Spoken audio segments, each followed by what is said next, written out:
I'm so disappointed kay Sara Duterte. Seriously. Hindi raw sila pupunta kasi hindi raw sinusunod nito ang mga bagay na sinasabi sa Constitution tungkol sa inquiries in aid of legislation. Ang basis pa rin nila yung kay Valeriano noong September 3. Doon ang sinasabi nila ay in aid of persecution lang daw ito, parang ganun.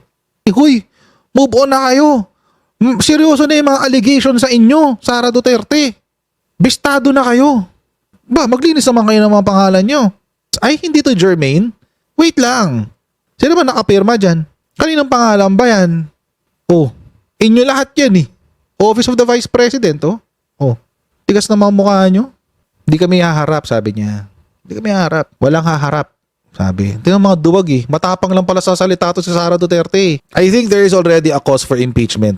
Probable cause na to eh. Yung hindi niya pag-attend, tapos yung question sa confidential fund.